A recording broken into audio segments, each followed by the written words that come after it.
At least 4 people have been shot dead in Tafelsig, Mitchell's Plain, and 1 injured. This follows a shooting in nearby Beacon Valley on Thursday night in which 2 people died. Our reporter Ayesha Ismail is in Tafelsig and joins us now. Ayesha, thanks very much for speaking to us again. When we spoke a little bit earlier, you showed us devastating visuals in the street in the background. There were still bodies lying in the road as police try to make sense of this mass shooting. Can you give us more details? So, Handy, the bodies have now all been removed, and the families, as I said earlier, are still trying to make sense of what happened here today. The shooting happened just before midday, I've been told. Apparently, there were 5 friends who were sitting in this road, and they were talking and having a conversation. And apparently, some guys, armed guys, came on foot and fired at these guys, and all the victims were shot in their heads. 4 dead and 1 injured. The one person who was injured was taken to hospital, but he has subsequently been released now.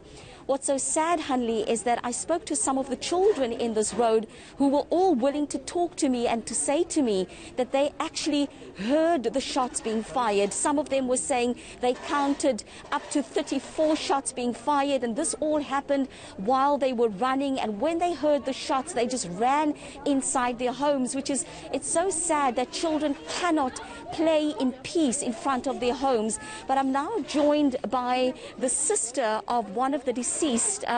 Ma'am, your brother is Ismail Abrams, and you know, everybody's talking about the incident that happened on Thursday, where people were also shot and killed, and there's now this talk about whether it was gang-related. What do you think was the motive for this killing? I really don't know what's the motive of it, because the incident that happened here today, it's not gang-related, because not one of the 5 belongs to a gang. So it can't be related to gang terrorism. So I really don't know what's the motive for it. But it's very sad for the way it happened and why it did happen.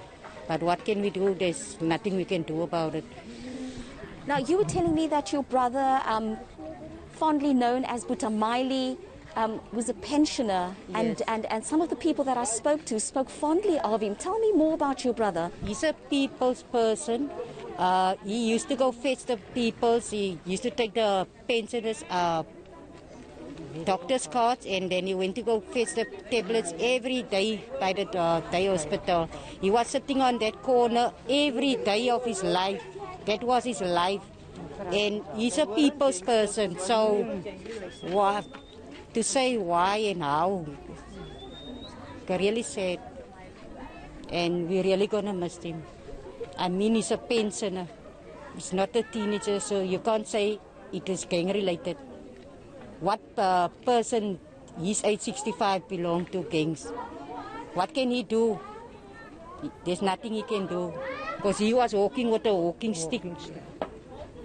And the other people that were also shot, were they his friends? They were all friends together, yes.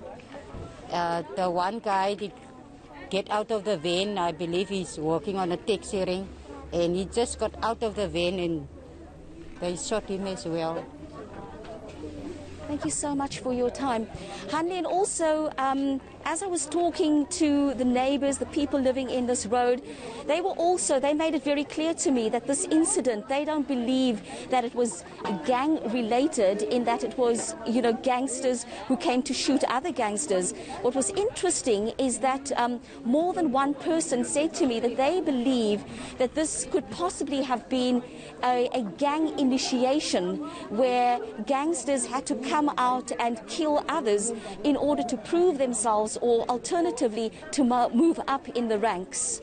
Ayesha, that's very interesting that you say that, because on Thursday that was something that was also raised by one of the community members in, I think it was Beacon Valley, where 2 youngsters lost their lives. And one of those community members also said the only way gangs could possibly be involved is if they had shot innocent people on on the side of the street as a way to prove their worth to fellow gang members. Have you had a chance to speak to police on the scene yet about what they can deduce from the crime scene?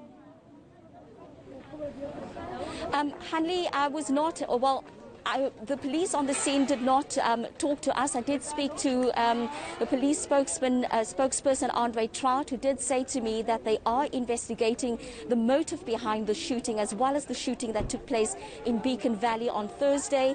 No arrests have been made in the Beacon Valley incidents, and of course no arrests have been made yet in this particular incident. Thank you very much. Ayesha Ismail coming to us from Mitchell's Plain.